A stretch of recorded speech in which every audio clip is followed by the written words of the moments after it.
નમસ્કાર મિત્રો, સંવિધાન કેરિયર એકેડમીની યુટ્યુબ ચેનલ પર હું દીક્ષિત પટેલ આપ સર્વેનું હાર્દિક સ્વાગત કરું છું।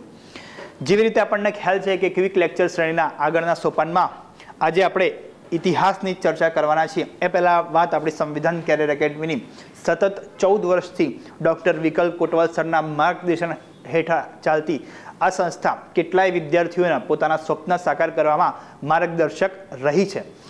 તમે અમારા કોર્સિસ કે અમારા પબ્લિકેશન્સની ગુણવત્તા એકદમ આંખ બંધ કરીને તમે એને આંખ બંધ કરીને માને આંખ ખુલ્લી રાખીને એકદમ સમજીને એકદમ વિચારીને તમે એને પરખી શકો છો, જે તમને હેલ્પફુલ રહેશે એની ખાતરી અહીંયાથી આપવામાં આવે છે। ખાતરી તો કોઈ મતલબ એક જ્યોતિષ લેવલની ખાતરી નથી આપતા, એક અનુભવના નિચોડ સ્વરૂપની અહીંયાથી ખાતરી આપવામાં આવે છે। જો તમને કોઈ પણ કોર્સિસ બાબતે કે પબ્લિકેશન્સ બાબતે કોઈ પણ ક્વેરી હોય તો તમે અમારા સંસ્થાના નંબરનો સંપર્ક કરી શકો છો। આગામી બેચમાં પણ તમે રજીસ્ટર કરી શકો છો, બરાબર છે। આગળ આપણે વિષય વસ્તુની આજે ચર્ચા કરીએ તો આપણે આજે ગુજરાત ઇતિહાસ વિશે થોડી ઘણી ચર્ચા કરવાની છે। અગાઉ આપણે ગુજરાતની પૌરાણિક ઇતિહાસની ચર્ચા કરી હતી। આપણને ખબર છે કે ઇતિહાસના કયા કયા ભાગોમાં આપણે વહેંચીએ છીએ, પ્રાગૈતિહાસિક, ઐતિહાસિક અને ઐતિહાસિક। અગાઉ લેક્ચરમાં આપણે સિંધુ ખીણની સભ્યતા વિશે ચર્ચા કરી હતી, જે આદ્ય ઐતિહાસિક ભાગનો મતલબ મુદ્દો હતો। હવે આદ્ય ઐતિહાસિક આપણે એને કહેતા હોઈએ છીએ જનરલી કે જેમાં પુરાવા તો હોય, મતલબ દ્રશ્યવાળા પુરાવા તો હોય, પણ ચોક્કસ જે પુરાવાના હોય ને એ સચોટ પુરાવાનો અભાવ હોય। જેમ કે સિંધુ ખીણની સભ્યતામાં આપણે એની લિપિ ઉકેલી શક્યા નથી, તો આપણે ચોક્કસથી મતલબ નિશ્ચિત સ્વરૂપે એને આપણે ના કાઉન્ટ કરી શકીએ કે ભાઈ આના એક ઓથેન્ટિક ઇતિહાસ કહેવાય। જ્યારે આજે આપણે જેની ચર્ચા કરવાના છીએ મૌર્યકાળથી જે ગુજરાતની ચર્ચા આપણને જોવા મળે છે ઇતિહાસની, એમાં તમને ચોક્કસ પુરાવાઓ મળે છે, એકદમ ડોક્યુમેન્ટેડ એવિડન્સ જેને કહેવાય એ આપણને અહીંયાથી મળવાનો શરૂ થાય છે, બરાબર છે। ડેફિનેટલી જે સ્થાપત્યની દ્રષ્ટિએ જે પુરાવાઓ કહેવાય, બરાબર છે, એ આપણને ત્યાંથી મળી રહે છે સિંધુ ખીણની સભ્યતાથી। તો એ વખતે એક સભ્યતા વિકાસમાં હશે જ, પણ આપણને કોઈ ડોક્યુમેન્ટેડ એવિડન્સ મળતા નથી, જે લિપિ છે એ ઉકેલી શક્યા નથી।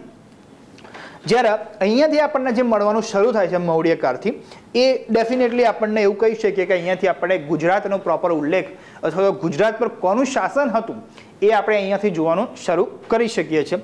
તો ડોક્યુમેન્ટેડ ઇતિહાસની શરૂઆત ઇન શોર્ટ અહીંયા મૌર્યકાળથી આપણને જોવા મળે છે। હવે મૌર્યકાળ વિશે આપણે ચર્ચા ઓલરેડી આગળના ભાગમાં કરી ચૂક્યા છીએ। તમે જૂના આપણા જે એપિસોડ છે એ તમે જોશો, જે ભાગ છે આપણી ક્વિક સેશન શ્રેણીના, ત્યાં આપણે મૌર્યકાળની ડિટેલમાં આપણે ચર્ચા કરેલી જ છે, બરાબર છે। બહુ એકદમ ઇન્ટેન્સ ટોપિક છે, સૌથી અગત્યનો ટોપિક છે। ભારતના મહાન રાજવંશોમાંથી એક છે મૌર્ય વંશ, બરાબર છે, કે જેને અત્યારે જે અખંડ ભારત જેને કહે છે એવા એક મોટા પ્રદેશ ઉપર અહીંયાની જે રાજાઓએ એક સત્તા સ્થાપેલી હતી। તો હવે એટલા મોટા પ્રદેશ પર આ લોકોએ સત્તા સ્થાપી હતી, તો ડેફિનેટલી ગુજરાત પણ એમાંથી બાકાત નહોતું। ગુજરાત પણ મૌર્ય શાસનકાળમાં રહેલું છે, બરાબર છે। તો ત્યાંથી આપણને જે ડોક્યુમેન્ટેડ એવિડન્સ મળે છે એના પરથી આપણે ઘણું બધું કહી શકીએ છીએ। આમ તો ઇતિહાસમાં એક ટોપિક ડોક્યુમેન્ટેડ એવિડન્સનો પણ હોય છે કે આપણે કયા પુરાવાઓ આધારિત ઇતિહાસનો સમજી શકીએ છીએ, જેમાં તાડપત્રો આવી ગયા, કે જેમાં શિલાલેખો આવી ગયા, કોઈ બુક્સ આવી ગઈ। જેમ કે તમને ખબર છે કે મેગસ્થનીસ દ્વારા લખવામાં આવેલી ઇન્ડિકા એક મુખ્ય સ્ત્રોત છે મૌર્યકાળને સમજવાનું। આ સિવાય ચાણક્યનું, બરાબર છે, જે અર્થશાસ્ત્ર છે, કૌટિલ્યનું જે અર્થશાસ્ત્ર છે, એ પણ આ સમયની પરિસ્થિતિને સમજવા માટેનું એક મુખ્ય એવિડન્સ છે। અને આ સિવાય અશોકનો ગિરનારનો શિલાલેખ તો છે જ, કે જે પથ્થર ઉપર લખાયેલો છે કે એ વખતે શું સ્થિતિ હશે। તો આ બધા પુરાવાઓના આધારિત આપણે એટલું કહી શકીએ મિત્રો કે જે મૌર્યકાળ એ પ્રથમ સમય હતો ગુજરાતના ઇતિહાસમાં કે જેમાં આપણને વાસ્તવિક એક ડોક્યુમેન્ટેડ ઇતિહાસ આપણને જોવા મળે છે। હવે આપણે અગાઉ ચર્ચા કરી જ ગયા છીએ, એટલે આપણે બહુ આખા બધા રાજાઓ વિશે ચર્ચા કરતા નથી, ખાલી આપણે એટલું સમજી શકીશું કે કયા રાજાઓનું ગુજરાત બાબતે યોગદાન રહ્યું હતું મૌર્યકાળમાં। તો ચંદ્રગુપ્ત મૌર્યનું તો કે હા રહેલું હતું, અશોકનું ડેફિનેટલી રહેલું હતું। ત્યારબાદ આપણને ગિરનાર જોડે સંપ્રતિની ટૂંક આપણને જોવા મળે છે, એટલે યસ સંપ્રતિનું પણ યોગદાન ગુજરાતમાં રહેલું હતું। બેસિકલી આ રાજાઓએ ગુજરાત પર થોડું ઘણું ધ્યાન આપ્યું હતું। આ લોકોની રાજધાની હતી પાટલીપુત્ર, જે બિહારમાં આજે પડે છે, બરાબર છે, જેનું આજનું આધુનિક નામ પટના છે। એટલે તમે આમ જુઓ મિત્રો, બરાબર છે, કે આમ એક ટેકનિકલ અથવા તો પ્રેક્ટિકલ પર્સપેક્ટિવથી જુઓ તો એક બહુ મોટા પ્રદેશ ઉપર મોટા જે એરિયામાં આ લોકોનું વર્ચસ્વ રહ્યું હતું. એટલે મુશ્કેલ થઈ જાય છે કે એ વખતના સમયમાં કે આટલા દૂરના પ્રદેશમાં સુધી એક પ્રોપર શાસનમાં હો એટલે આ લોકો સુબા નિયુક્ત કરતા. શું કરતા? સુબો મૂકતા પોતાનો. બરાબર છે. જેમ અત્યારે હોય ને કે પ્રાઇમ મિનિસ્ટર, પછી અલગ અલગ સ્ટેટમાં સ્ટેટના મિનિસ્ટર્સ હોય, બરાબર, ચીફ મિનિસ્ટર હોય. તો એ રીતે આ લોકો જે મહાન ચક્રવર્તી રાજાઓ રહેતા એ ભારત પ્રદેશમાં કોઈ પણ જગ્યાએથી શાસન કરતા, પણ દરેક જગ્યાએ પોતાનો સુબા મૂકતા. તો આ લોકોએ પણ ગુજરાતમાં પોતાના સુબા દ્વારા શાસન કરેલું છે. તો એની થોડી ઘણી ચર્ચા કરી લઈએ. બરાબર છે કે કયા પ્રકારનું યોગદાન એમનું રહેલું હતું. તો એમનું એક યોગદાન તો આપણને ખબર છે કે ભાઈ શિલાલેખ છે. અશોકનો જે શિલાલેખ છે એ પોતે ધમ્મ આજ્ઞાઓ કોતરાયેલી હતી. બરાબર છે કે અલગ અલગ જગ્યાએ શિલાલેખો, સ્તંભલેખો સ્વરૂપે એને પોતાની જે ધર્મ આજ્ઞાઓ છે એ કોતરાયેલી હતી. જેમાં લખેલું હતું કે પ્રજાએ કઈ રીતે બિહેવ કરવું જોઈએ.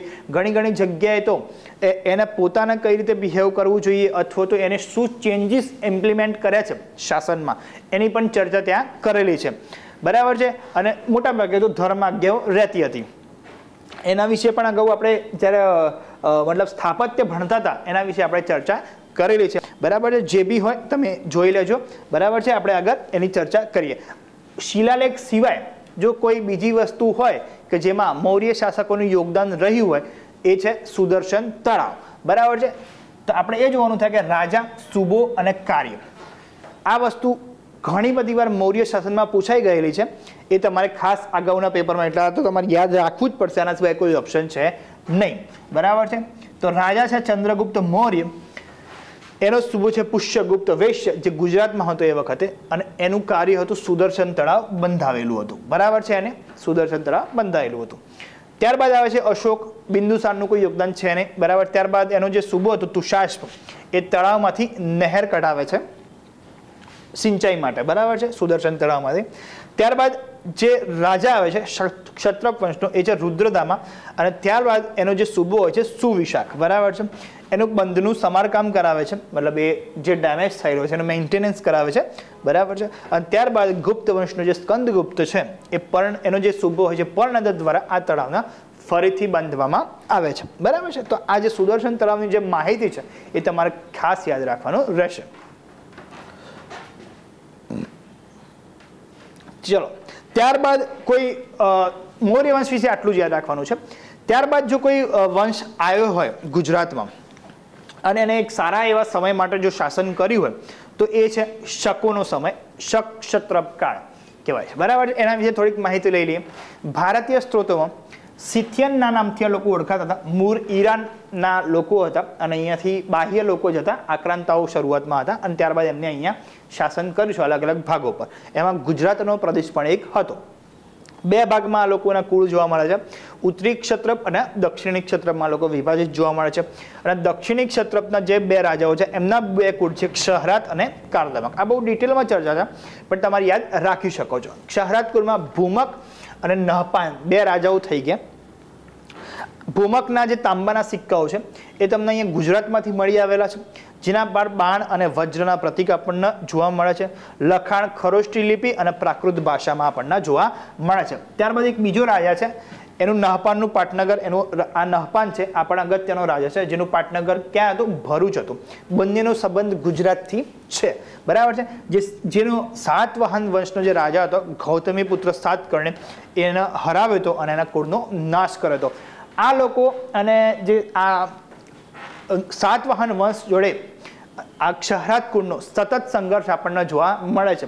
આમની પણ એક સ્ટોરી છે જેની ચર્ચા આપણે રેગ્યુલર લેક્ચર્સમાં કરતા હોઈએ છીએ, પણ હાલ પૂરતું તમે એટલું યાદ રાખી શકો છો કે સાતવાહન જે રાજા હતો, સાતવાહન જે વંશ હતો એ ખૂબ જ અગત્યનો હતો અને એનો એક રાજા ગૌતમી પુત્ર સાતકર્ણી, બરાબર છે, એને નહપાનનો અંશ કરીને ક્ષહરાત કુળનો નાશ કરેલો હતો. પણ હવે જે કાર્દમક કુળ છે એ સૌથી અગત્યનું છે અને એના રાજાઓએ ખૂબ જ લાંબા સમય સુધી અને એકદમ શું કહેવાય ને મહત્વપૂર્ણ રીતે અહીંયાથી શાસન ચલાવેલું હતું.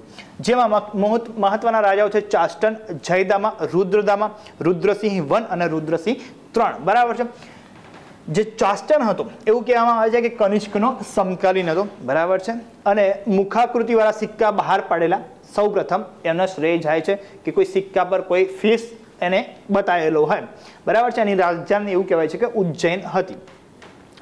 ત્યારબાદ જયદામાનું એટલું કોઈ વિશેષ યોગદાન આપણને જોવા મળતું નથી. ત્યારબાદ આવે છે સૌથી પ્રતાપી રાજા રુદ્રદામા, જે આ વંશનો સૌથી પ્રતાપી રાજા છે, બરાબર છે. ગિરિનગર રાજધાની શિફ્ટ કરે છે. ગિરિનગર એટલે જુનાગઢ, ત્યાં રાજધાની શિફ્ટ કરે છે. વશિષ્ઠ પુત્ર સાતકર્ણીને એને 2 વખત પરાજિત કરેલો, બરાબર છે. મેં હમણાં જ કીધું કે આ લોકોના જે સાતવાહન વંશના જે રાજાઓ છે એના સાથે સતત સંઘર્ષ જોવા મળશે. અને આ જે રુદ્રદામા ખરો એને જે વશિષ્ઠ પુત્ર સાતકર્ણી હતો, જે સાતવાહન વંશનો રાજા હતો, એના 2 વખત સતત પરાજિત કરેલો છે. એને પુરુષવત ન કરવાની પ્રતિજ્ઞા લીધી હતી, એના માટે પણ એ જાણીતો છે. જૂનાગઢના શિલાલેખ અને સુદર્શન તળાવમાં એને યોગદાન આપેલું છે, જે આપણે આગળ જોયેલું છે. અને કચ્છના અંધો ખાતે એનો શિલાલેખ મળી આવે છે. ત્યારબાદ રુદ્રસિંહ વન આવે છે. સિક્કા ઉપર વર્ષ લખવાની એને શરૂઆત કરેલી હતી અને જૂનાગઢમાં આવેલ 52 પેરાની ગુફા એના દ્વારા બંધાવવામાં આવેલી હતી, જેમાં ચાસ્ટન અને જયદામાનો આપણને ઉલ્લેખ જોવા મળે છે. એક હિસ્ટોરિકલ આપણને એવિડન્સ જોવા મળે છે એને લખાયેલા ઉપર. ત્યારબાદ આવે છે રુદ્રસિંહ 3. આ જે વંશ છે એનો અંતિમ રાજા છે. શામળાજી ખાતે દેવની મોરી, જૂનાગઢમાં આવેલી ઇન્ટરી વિહારનું એને નિર્માણ કરાયેલું છે. અને ગુપ્ત વંશના ચંદ્રગુપ્ત દ્વિતીય દ્વારા એને પરાજિત કરવામાં આવ્યા છે. તો આપણને લિટરલી ખ્યાલ આવે છે કે રુદ્રસિંહ 3 એ કોનો સમકાલીન હતો? તો ચંદ્રગુપ્ત દ્વિતીયનો સમકાલીન હતો. ત્યારબાદ આવે છે ભારતમાં ડેફિનેટલી કે ગુપ્ત વંશનો સમકાલીન, એટલે ગુપ્ત વંશનું જે યોગદાન છે જોવા મળે છે. પણ જે રીતે મૌર્ય વંશનું યોગદાન હતું, કે જે રીતે શક લોકોનું જે યોગદાન હતું, એટલા પ્રમાણમાં આપણને ગુપ્ત વંશનું યોગદાન જોવા મળતું નથી. ગુપ્ત વંશના યોગદાન વિશે આપણે નેક્સ્ટ લેક્ચરમાં ચર્ચા કરીશું, કેમ કે ઓલરેડી આપણે ક્વિક લેક્ચર શ્રેણીનો જે ટાઈમ લિમિટ છે એ ક્રોસ કરી ચૂક્યા છીએ, બરાબર છે. તો આપણે ગુપ્ત વંશ વિશે અગાઉના લેક્ચરમાં ચર્ચા કરીશું. ત્યાં સુધી તમે તૈયારી કરતા રહો. કોઈ પણ ક્વેરી હોય તો તમે બેચ બાબતે કે કોઈ પણ માર્ગદર્શન બાબતે કે પબ્લિકેશન્સ બાબતે તો તમે અમારા નંબર પર સંપર્ક કરી શકો છો, બરાબર છે. અને ત્યાં સુધી બસ વાંચો, મોજ કરો, પોતાના સ્વપ્ન સાકાર કરવા માટે મહેનત કરતા રહેજો. સફળતા ચોક્કસથી મળશે જ. મળીએ નવા લેક્ચર્સમાં. ત્યાં સુધી તમને અમારા લેક્ચર્સ કેવા લાગી રહ્યા છે કમેન્ટમાં ચોક્કસથી જણાવશો. જય હિન્દ, જય ભારત, જય સંવિધાન.